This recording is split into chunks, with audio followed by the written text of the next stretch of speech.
Olá, meu nome é Kaique Almeida, sejam bem-vindos ao Cancer Talk, um podcast voltado à educação para profissionais de saúde que trabalham com oncologia. Hoje eu vou receber a doutora Dalva Arnaud, oncologista clínica na Clioncol, e vamos conversar sobre os efeitos colaterais no tratamento hormonal das pacientes com câncer de mama. Seja bem-vinda, doutora Dalva. É sempre um prazer estar falando sobre tudo que se relacione à oncologia e realmente é um prazer estar participando desse podcast. E é importantíssimo a gente trazer esse tema porque a terapia endócrina mudou o paradigma no câncer de mama, né? Porém, infelizmente, a gente lida com os efeitos colaterais dessas pacientes e, apesar dos estudos clínicos trazerem para a gente que pouca gente suspende a medicação por toxicidade, a gente consegue ver que nos estudos de mundo real isso termina sendo um pouco diferente. Então, a gente tem uma alta taxa de abandono e, às vezes, as pacientes não conseguem finalizar o tratamento por conta de toxicidade, até a idade, comunicação deficiente com os profissionais de saúde. Então, acho que em tempos em que a gente tem terapia hormonal estendida para casos mais graves, é importantíssimo a gente educar os profissionais e pacientes sobre essas toxicidades. E eu queria primeiro, doutora Dalva, começar com o efeito colateral mais comum, que eu acho que não é a queixa que chega só no consultório do oncologista, chega para todos os profissionais envolvidos, que são as ondas de calor, né? E termina que isso tem um impacto importante. O que a senhora acha sobre isso? Esse é um dos principais efeitos adversos quando a gente trabalha com a hormonioterapia, e muito bem colocado por você, hoje se torna muito mais complexo, porque a gente está estendendo o tratamento, né? A gente está partindo de 5 para 10 anos em alguns casos, e essas ondas de calor é uma coisa que realmente não só é precipitado pelo tratamento, mas na grande maioria o paciente já vem com esses sintomas de ondas de calor, que chama-se na literatura como fogachos, e uma coisa que incomoda muito, e nós temos, como oncologista e como ginecologistas, de dar um norte para a vida dessas pacientes. E é bacana que a gente hoje consegue até classificar, né, como os fogachos mais leves, moderados ou graves. E a gente tem uma recomendação da Sociedade Americana de Menopausa, recomendando algumas mudanças no estilo de vida que podem interferir na vida do paciente, né? Então, quais são as recomendações para pacientes que têm fogachos leves? Ingerir líquidos frescos, buscar lugares mais arejados, ter contato com a água. Então, se você está numa cidade muito quente, tentar tomar mais banhos, isso pode ajudar. Aplicar gelo em pontos-chave, onde a veia é mais superficial, então no pulso, no cotovelo, na nuca. Isso pode resfriar o sangue e fazer com que isso ajude na sensação de calor. E usar roupas leves e de fácil transpiração. Então, isso pode já ajudar nos casos leves. Entretanto, nos casos graves e moderados, a gente pode até ter uma associação de medicamentos que pode ajudar no controle. Sim, eu acho que tudo que venha a ajudar o paciente, né, principalmente quando a gente está lidando com fogachos mais importantes, onde o paciente quase enlouquece com essas ondas de calor, e aí a gente tem um estudo. Um dos estudos é com a oxabutinina, né, de uma dose de 2,5 miligramas, via oral, 2 vezes ao dia. Infelizmente, tem os seus efeitos adversos. Um deles, se a gente pensar, ele está contraindicado no uso de glaucoma. Essa não é uma medicação nova, essa é uma medicação que se usa, inclusive, para pacientes que têm problemas de incontinência urinária. Então, não é uma medicação nova no contexto, mas, por não ser nova, existem esses manejos em relação mais fáceis, né, no mundo da urologia para utilizar. Mas é preciso a gente saber aonde, como e em um momento certo da gente utilizar essa medicação. Mas os estudos mostram que realmente há uma melhora em torno de 50% dos sintomas nas pacientes, e é uma coisa a ser realmente considerada.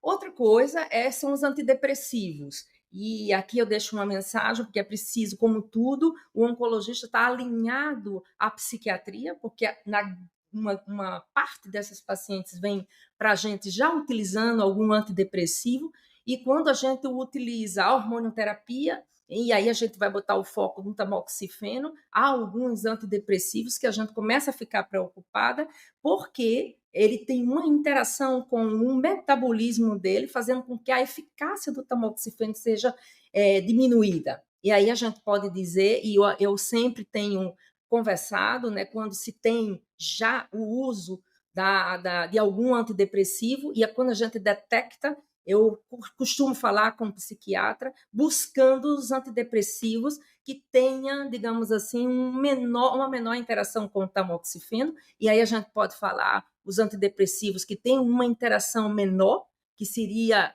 vamos supor, o amirtazapina, a desvenlafaxina, e, por outro lado, uns que a gente não utiliza, não deseja utilizar porque são inibidores fortes, e aí o exemplo, a citalopram, né? Então, assim, a gente precisa realmente estar alinhada com o psiquiatra, ou então atenta a essas interações com o uso do tamoxifeno. E é importante a gente compreender como profissional de saúde que é importante pesquisar quais são essas medicações que têm essa interação, que isso pode terminar cortando um pouco o efeito do tamoxifeno, né?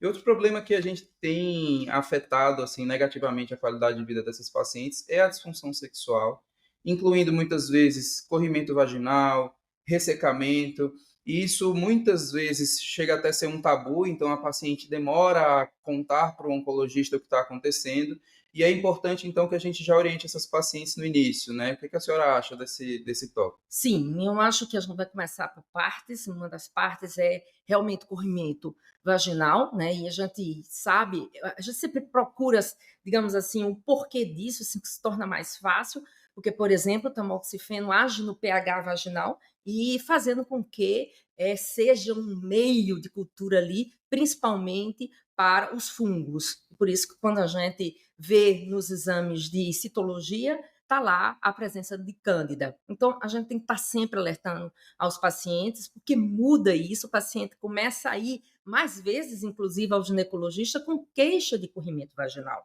E é por isso que eu digo para o paciente, a primeira coisa que ele tem que mostrar para o ginecologista é o que está se usando, para que ele se situe e, ao invés de vai ver aquela paciente uma vez a cada 6 meses, uma vez por ano, ele vai o colega vai ver mais vezes. Esse é um primeiro ponto. O segundo ponto é sobre o ressecamento vaginal. E aí é uma problemática que eu acho que aí envolve não só o problema do ressecamento, levando a infecções urinárias de repetição, e também sangramento, assim como dispareunia. Né? E aí tem que ser, e a gente tem que valorizar todos esses sintomas, porque isso começa a realmente não só trazer uma problemática no mundo, né, do companheirismo, e a gente precisa também levar uma solução para esses casos. E aí a gente pode falar, um destaque que a gente pode dizer, que foi inclusive publicado na BMC há pouco tempo, é o uso da ocitocina intragel, né? Durante umas 4 ou 8 semanas. Isso não é achado em farmácia, mas pode ser manipulado. Mas o estudo mostra que as mulheres ativas, as mulheres entre 40 e 60 anos, com um ressecamento vaginal importante, houve uma melhora significativa. Então, é uma coisa que a gente precisa realmente conversar. A outra são, logicamente, a prescrição, né, de lubrificantes à base de água, porque, na realidade, eu digo aos meus pacientes que a solução seria muito fácil, seriam os cremes à base de hormônio, aonde a gente é contraindicado se uma vez que o paciente tem um tumor de mama que tem relação com um tratamento hormonioterápico. Portanto, a gente não pode dar uma reposição, e a gente faz o inverso dessa história. A outra, que é um dado, porque eu tenho algumas pacientes que têm benefício, é o uso do laser, da laser terapia na mucosa, trazendo uma melhora desse ressecamento vaginal. Eu acho que é importantíssimo a gente ampliar a mente para essas soluções, né? A gente sabe também que o laser é até difícil acesso para algumas pessoas, mas a gente tem outras opções que podem ajudar os pacientes. E muito se fala, às vezes, na mídia, até em notícias sensacionalistas, de que o tamoxifeno pode causar um segundo câncer. A gente sabe que existe esse risco, que apesar de ser mais raro, pode ocorrer. O paciente também pode ter um sangramento uterino disfuncional. E eu queria saber, na sua prática, como você rastreia isso? Essas pacientes que estão em uso de tamoxifeno, a senhora faz algum segmento específico? Sim, esse é um alerta muito forte que eu tenho, né? Uma das coisas que eu digo para o meu paciente, ele tem que escolher um ginecologista para dizer que é seu, né? E eles são orientados e é cobrado, né? Não só a parte da citologia, essa ida, né, regular ao ginecologista e ultrassom transvaginal. Eu faço a cada 6 meses, né? Ou pelo menos uma vez no ano. Mas a minha prática é a cada 6 meses, levando em consideração, e aqui eu quero dizer um ponto importante, porque muitas das pacientes chegam para mim assim enlouquecidas por conta de espessamento endometrial, e a gente precisa dizer para o paciente que um dos efeitos colaterais do efeito adverso do tamoxifeno no útero, no endométrio especificamente, é espessamento endometrial. E na grande maioria que a gente leva esse paciente, inclusive, para fazer uma videohisteroscopia, temos lá um endométrio atrófico. Isso é verdade. E eu acho que a gente vem, como profissionais de saúde, percebendo que os casos de esteatohepatite, vem aumentando, né? Então, a esteatose vem realmente ganhando um papel importante na população em geral, especialmente relacionado ao estilo de vida, obesidade. Mas a gente também sabe que essas medicações, especialmente tamoxifeno, pode causar esteatohepatite, pode causar esteatose. A gente sabe que essa doença inflamatória mais grave é rara de acontecer, mas a gente, vez por outra, se depara com a paciente com esteatose grau 3, visto no ultrassom que a gente pede de rotina. O que a senhora entende assim desse quadro de esteatohepatite? Se a gente realmente precisa suspender o tamoxifeno, dá para segurar com a medicação? O que a senhora acha? Sim, hoje parece que se torna um pouco mais fácil para a gente, porque termina a gente falando que a esteatohepatite é uma evolução para a cirrose, a mesma cirrose do álcool, e o paciente começa a ficar com receio, né, quando se fala em cirrose, mas não é o comum, porque esses pacientes são checadas por a gente, e quando chega a esteatose hepática grau 1, 2 e 3, aí a gente já começa ali a se preocupar, né? Porque o próximo passo, sem dúvida, é uma cirrose, é uma possibilidade disso. E antes disso, normalmente eu converso com o paciente, dou uma parada no tamoxifeno e encaminho para um especialista, um hepatologista, que vai aprofundar maiores estudos. Na minha prática diária, eu não, graças a Deus, eu acho que eu tive 1 ou 2 casos de cirrose hepática confirmada com biópsia, onde eu tive que suspender o tamoxifeno, era pré-menopausada, então me deixou uma situação bem mais difícil, né? Então, mas assim, o que é na prática, o que eu tenho feito é, uma vez diagnosticado uma esteatose hepática ou uma esteatohepatite grau 3, e a gente sabe que é secundário, logicamente, a gente tem batido na obesidade, a gente tem batido em triglicerídeo alto, e colesterol, e HDL, e etc., mas uma das coisas é eu parar para poder encaminhar esse paciente para um especialista. Uma vez que a gente consiga, através das enzimas hepáticas, ainda ter segurança de manter o tamoxifeno, eu mantenho e vou seguindo ali muito de perto, junto com um colega hepatologista. Eu acho que até de uma maneira didática agora, acho que vale a pena a gente separar, né, as medicações, porque tudo isso que a gente falou até agora são meio que efeitos colaterais comuns, tanto a inibidor de aromatase quanto o tamoxifeno. E quando a gente fala em tamoxifeno, muitas pessoas tendem a associar tamoxifeno com evento tromboembólico. E a gente sabe realmente que essas pacientes que utilizam tamoxifeno podem ter 2 a 3 vezes um risco aumentado de ter evento tromboembólico, especialmente se tem alguma cirurgia prévia, se tem alguma programação de imobilidade por maior tempo. A senhora acha que existe alguma maneira da gente reduzir esse risco de evento? Eu acho que é uma coisa importante demais, porque uma das coisas que eu peço para o paciente fazer antes mesmo de utilizar é já começar a fazer sua atividade física. Então, o sedentarismo é contra qualquer tratamento hormonoterápico. Então, é sedentário, a gente já começa a botar o pé atrás se a gente realmente essa é a nossa, né, vez de utilizar. Então, a primeira coisa que eu falo é vamos priorizar a atividade física para evitar o sedentarismo. Esse é o primeiro ponto. O segundo ponto, eu tento buscar se o paciente tem ou não uma história prévia de trombo, né? E é uma coisa que a gente precisa afastar a possibilidade genética e também familiar, e também alerto para os sinais e sintomas de uma TVP ou de uma possibilidade de uma embolia pulmonar. Então, dores em panturrilha que eu não tenho, e de repente eu amanheço sem botar o pé no chão, a gente tem que alertar isso para o paciente. Desconforto respiratório, né, coisas que alerta a situações mais preocupantes, como uma possibilidade de embolia pulmonar, eu acho o nosso papel é esse, para poder, digamos assim, na prevenção. Eu acho que realmente a educação do paciente é primordial, né? E a gente enfrenta, às vezes, consultas muito curtas e termina que o paciente não consegue ser informado de tudo. É importante a gente sempre insistir que para paciente oncológico a gente precisa ter tempo de conversar e esclarecer quais são os efeitos colaterais. E aí, um dos efeitos colaterais importantes agora dos inibidores de aromatase, que a gente tem anastrozol, hexamestano, letrozol, são os efeitos musculoesqueléticos. Então, a gente vê as pacientes queixarem de artralgia, né? Vê as pacientes queixarem de rigidez articular, de dor óssea, e a gente tem descrito uma síndrome, que é a síndrome musculoesquelética relacionada aos inibidores de aromatase.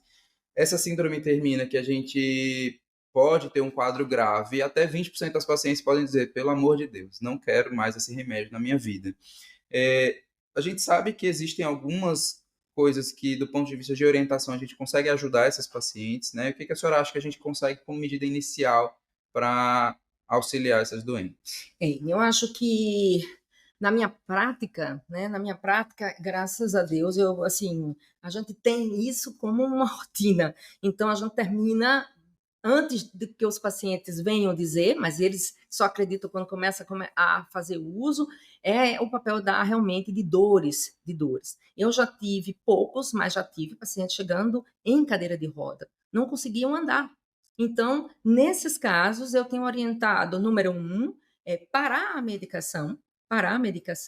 E eu tento ajustar atividades, eu tento prescrever algo, e aí um dos algo que a gente poderia pensar uma duloxetina, né, para poder ajudar nesse contexto, mas aos poucos a gente vai começando a dizer para o paciente que é necessário essa rotina, e hoje, cada vez mais, a minha paciente, quando diz que não pode, eu não consigo fazer atividade no contexto de andar, de caminhar, eu digo, vai para dentro da água, fazer uma hidroginástica, uma hidroterapia, porque dentro da água você consegue fazer isso. E a outra ideia é de que, por incrível que pareça, a gente tem outros inibidores de aromatase que estão fazendo a mesma classe, mas quando a gente muda de droga, apesar de ser também um inibidor de aromatase, existe um efeito melhor em termos de dores articulares. Se isso, infelizmente, não dá, aí a gente aventa a possibilidade de trocar e fazer uma droga que a gente utiliza muito na pré-menopausadas, que é a utamoxifeno. E é importante a gente lembrar da hidroginástica que a gente volta lá atrás no nosso papo sobre essa questão de controle de menopausa, que termina que a paciente dentro da água ali, isso pode resfriar a temperatura corporal. Eu gosto muito também de lançar mão sempre de alternativas não farmacológicas para os pacientes. Então, eu gosto muito do resultado da acupuntura. Acho que tem paciente que responde bem à acupuntura e a gente consegue manter a medicação sem maiores efeitos, e especialmente quando se associa à atividade física. Eu acho que isso a paciente tem que saber. Costumo até deixar no receituário como se fosse medicação mesmo. E falo, olha, é recomendação médica, deixa colado na sua geladeira para você lembrar, né? Outro fator importantíssimo que a gente tem dos inibidores de aromatase são os quadros de osteoporose, osteopenia, porque a gente sabe que termina que existe ali uma conversão periférica do androgênio e estrogênio, e isso termina resultando em perda óssea, né? Então, na sua prática, a senhora tende a seguir com algum exame específico? Como que identifica, trata? O que que a gente deve fazer? Sim, eu costumo, sem dúvida, anualmente, bem, com baseline eu sempre faço uma densitometria óssea, e isso gera para mim o como nós estamos em termos de perda, né? Além do que a gente já viu, né? A gente já citou, atividade física é um dos pontos importantes. Então, o sedentarismo não combina com isso. Segundo, se existe uma perda cada vez maior que a gente detecta através da densitometria óssea, aí a gente coloca em pauta o uso de drogas, né, de denosumab, o ácido zoledrônico, e aí tem tem medicamentos também oral, os bifosfonatos entram nesse contexto também, aqueles que não querem fazer nada de injetável, né, ou seja, subcutâneo, ou seja ele uma vez a cada 6 meses, uma vez por ano, mas uma das coisas também que eu faço de rotina, dosagem de cálcio e dosagem de vitamina D. Por que isso? Porque estudos mostram que quando você tem uma vitamina D baixa, né, as dores são maiores. Então, a gente tem que ficar avaliando e reavaliando e acompanhando esse paciente, fazendo essa dosagem seriada de cálcio e de vitamina D. Isso é muito importante. Eu acho também que agora a gente está passando por uma fase muito bacana no câncer de mama. A gente passou muito tempo sem novas opções terapêuticas e a gente começou a identificar pacientes de risco aumentado, que a gente queria, como oncologista, ter algo a mais para prescrever. E a gente tem a chegada dos inibidores de CDK4 e 6, né, para o tratamento da doença inicial, mas eles também vêm com algumas toxicidades, e essas toxicidades às vezes deixam as pessoas de cabelo em pé, né? Então, eu acho importante a gente também falar um pouco sobre isso. Eu acho que uma das toxicidades que mais interferem, que mais causam impacto é a neutropenia, mas a gente sabe que os pacientes que usam os inibidores, essa neutropenia é de fácil resolução, quando a gente tira a medicação, elas logo recuperam, tem uma baixa taxa de neutropenia febril associada, né? E a gente consegue manejar bem. A senhora lembra assim, de alguma outra toxicidade que a gente pode falar dos inibidores? Os inibidores de CDK, eu acho que foi excelente você falar, porque ele começou na doença metastática. E a coisa foi tão bem que agora está trazendo para a adjuvância, né? Tudo que se vai bem em um contexto metastático, a gente começa a dizer assim, será que isso vai bem na adjuvância e daqui a pouco vai na neoadjuvância? Né? Os efeitos adversos, um dos principais realmente é a neutropenia, só que é uma neutropenia que deixa o oncologista mais feliz, porque uma neutropenia que eu, particularmente, nunca tive paciente necessidade de fazer uma neutropenia febril por conta dos inibidores de CDK. Mas eles são tão ativos, e a gente olha assim, você vê 700 de segmentados, coisa que se você vai pós-quimioterapia, você fica muito mais preocupante. Então, é uma neutropenia que dificilmente leva a uma neutropenia febril. Então, é muito bem manejável. Às vezes, o paciente vem com status performance tão bem que a gente diz assim, vai levando porque a gente fica com medo da neutropenia, porque a gente tem um baseline de quimioterapia, mas a gente vê que o paciente vai e ele recupera muito bem.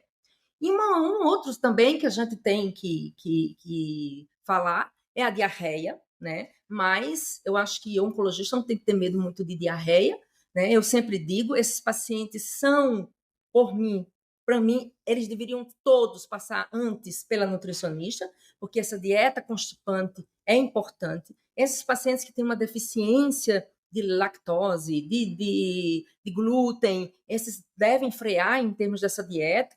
E eu digo sempre, vai sair, leva uma loperamidazinha no bolso, porque é uma diarreia que chega e de repente está ali instalada e você tem que estar tomando uma medicação que é controlada. E é importante a gente se lembrar também que, no caso de alguns inibidores específicos que tendem a causar um pouco mais de diarreia, a gente pode reduzir dose e orientar bem o paciente sobre essas alterações.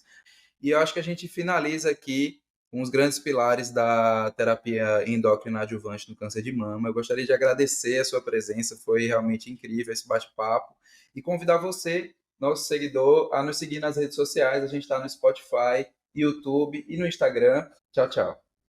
Tchau.